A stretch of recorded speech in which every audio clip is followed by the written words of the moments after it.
G'day, welcome back to Fading Margins. Well, it's quiet here this evening, the fire's lit, the spuds are on, and whilst we wait for them to soften up, I thought I'd tell you a few knife stories.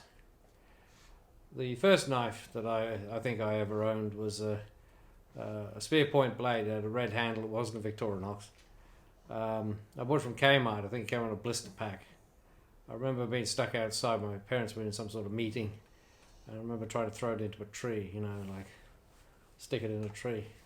I don't remember what happened to it, but I do remember being immensely fond of it. I don't even remember sharpening it. I probably didn't.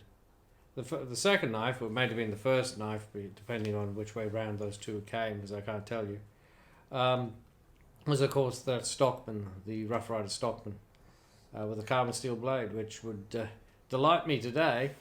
But in those days it disappointed me immensely when I cut into an apple and the carbon steel stained. These days I stain my blades on purpose with a strong coffee solution to patina them up. In those days I was a kid who couldn't stand the sight of a colouring in book if he'd coloured outside of the lines, and he was the same kid who wasn't neat enough not to colour outside the lines. So it was a bit of a double whammy. I don't know what happened to that one either. Probably went the way of all flesh. It's funny when you're a kid, you don't, you have things, you sort of value them in a childish sort of way, but you don't really value them because, well, maybe I didn't, because I can't tell you what happened to them or where they are. The third knife I'll tell you about was the knife I thought that I'd found, the knife to end all knives, and I spent some years hunting around looking for this knife. I think it was a Puma. I think it was it was a lockback. It had quite a large blade on it, and I used to carry it around in my pocket. And I came over here with it back to the UK, and I used to carry it around in my pocket, and I used to wear it in the office. It was a Hunter. It was not dissimilar to say a Buck 110. And one day my boss was opening a box or something, and he was struggling, and I pulled this thing out. And I said, hey, use this. And of course, being a raving metrosexual that he was, he nearly had a fit. And so he used it, and then he had a fit. And said, I should get it checked out. He didn't think it was legal. Anyway, I went to the police station. They said, don't take it home and don't carry it in public again. I said, well, it's no use to me, then you might as well have it, give me a receipt. Which was probably a rash thing to do, because I got a drawer full of, well, not a drawer full, but I got an awful lot of knives that you couldn't carry in the street now. But then I'm older and wiser, I guess. But the knife that I wanted to talk to you about today, you may have seen before. And I call it my little red knife. Well, I've taken to calling it my little red knife. Because it's got a sapelli wood handle. It's a sort of African wood handle. And it's kind of, I don't know if you can see in this light. In a good light, it's kind of reddish colour, like a sort of bull dust red. That's partly to do with the colour of the wood, and partly because all my wood handles folders I treat with pine tar, so they darken up and they get a nice finish. And then of course they get various coats of ballistol. Anyway, this particular knife, there she is there, you can see her. And you can see that, if you look closely, you can see it's got a lovely finish on it, a nice edge on it rather. And the profile, I think I've messed around with the profile slightly. But it's a Otter Hippikneep or Hippiknipe. Somebody can tell me which way around that is. I should just check the order of the vowels and then pick the non-English way. I bought this years and years ago. I suspect I bought it from Heine Haynes. And they did, and I don't think this one came with the lanyard hole. It certainly didn't come with the lanyard. That's my lanyard. A little bit of leather with a skull on it to remind you not to. That we are but dust, and to dust we shall return, I guess. And also not to fiddle with it because it'll draw blood. And this is C75 carbon steel. But I bought this, as I say, years ago from the online retailer Heine Haynes.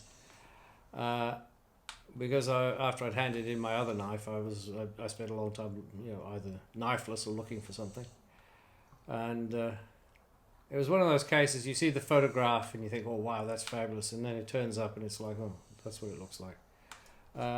And also it's got a very particular, I don't know if they still do this now because they've upgraded all their Hibic knives or Hibic Neeps.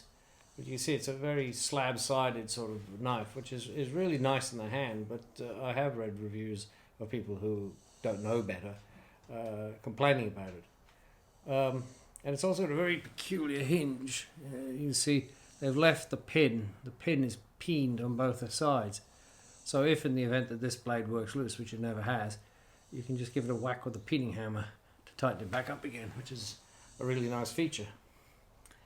Anyway, so I had this knife for a little while, and I kind of went off it. I don't know why exactly I went off it. I can't tell you. Perhaps it was too workmanlike. Perhaps I was going through a phase or something, or maybe I just wasn't well. Anyway, it ended up in my reject box, and it languished there for a long time. And then one day I was going through my reject box for one reason or another, I can't tell you, and I pulled this out and thought, what's that doing in there? And I thought, oh yeah, it's that one. And I had a look at it. I opened it. It was a bit stiff. I thought I could do with an oil. And I thought, wow, this is rather nice. And I put read the edge on it. And it's got a convex edge now. It doesn't blunt very easily. It works very, very well. And so it started my whole otter thing, really. This little knife that I rejected and then redeemed from my reject box, really put me on my way, and it was a first step in realizing what it is that I value in a knife. And I think over time you change. I mean, my son, who's 24, he loves tactical, he loves semi-tactical. Me, I'm kind of older and more irritable. I like workmanlike, you know.